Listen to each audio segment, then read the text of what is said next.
Après avoir observé tes conditionnements, une question plus subtile apparaît. Qui suis-je derrière les rôles ? C'est ce que l'on va voir dans l'épisode 5 de ce podcast. Nous passons notre vie à répondre à cette question par des étiquettes. Je suis mon métier, je suis mon statut, je suis mon rôle dans la famille, surtout à la campagne quand on demande « t'es le fils de qui ?» Je suis mes réussites, je suis mes blessures. Mais aujourd'hui, nous entrons dans un sanctuaire plus profond, celui de l'identité sociale.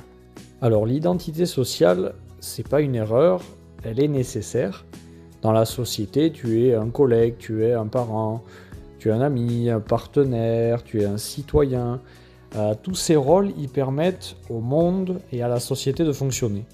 L'ego social permet d'organiser la réalité et il donne une forme à ton interaction avec les autres, une sorte de statut. Et sans lui, ça serait compliqué d'agir, ça serait compliqué d'organiser la société telle qu'elle existe aujourd'hui. Mais le problème, ça commence quand ce rôle que tu as devient la vérité. Quand tu crois que tu es uniquement ton métier, qu'est-ce qui se passe si tu viens à le perdre ? Quand tu crois être uniquement l'image que les autres ont de toi, qu'est-ce qui se passe si elle change ? Quand tu crois que tu es celui qui réussit, celui qui prend soin des autres, celui qui est fort, tu as tout le temps cette image à défendre. L'ego social, il devient une armure, mais toutes les armures, elles finissent par peser un jour ou l'autre.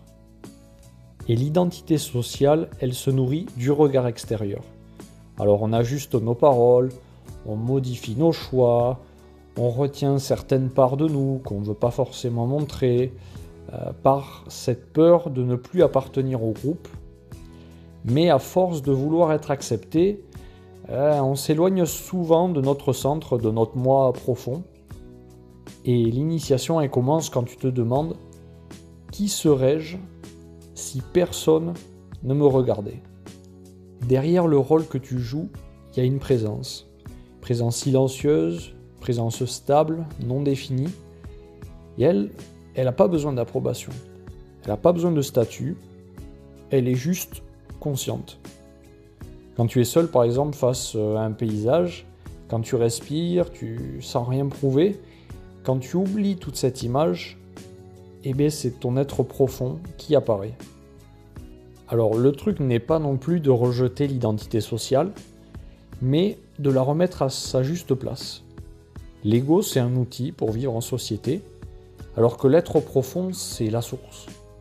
Tu peux jouer un rôle sans oublier que c'est juste un rôle et que tu joues juste un rôle. Tu peux réussir sans croire que ta valeur va dépendre du résultat. Tu peux être reconnu sans dépendre du regard des autres. Pour quitter tous ces rôles et savoir vraiment qui tu es, il y a cet exercice où tu dois te présenter sans dire ton nom, ton âge, ta nationalité, ton métier, tes études. Et finalement, quand tu enlèves tout ça, qu'est-ce qui reste ?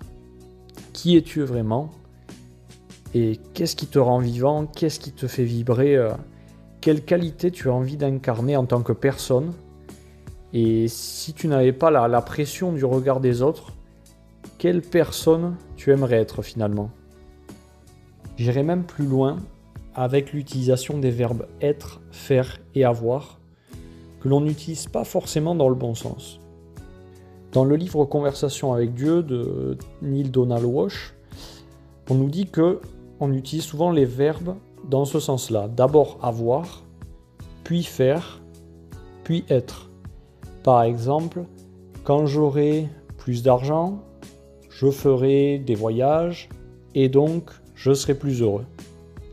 Mais si, à la place de commencer par avoir, on commençait par être, qu'est-ce que ça donnerait ?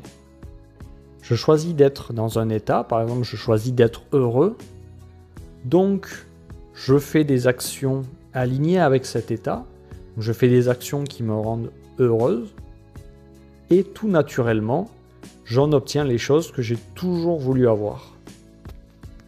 Par exemple, je suis heureux, donc j'aide les autres, j'apporte mon aide, et j'en obtiens de la reconnaissance, de la gratitude. Tu n'es pas seulement ce que tu fais, tu n'es pas seulement ce que les autres perçoivent, tu es l'espace dans lequel tout cela apparaît. Sur le chemin de la connaissance de soi, l'identité sociale devient alors un vêtement et non une peau. Dans le prochain épisode, on s'intéressera au regard des autres, ce lien subtil qui maintient notre ego attaché au regard extérieur. À très bientôt.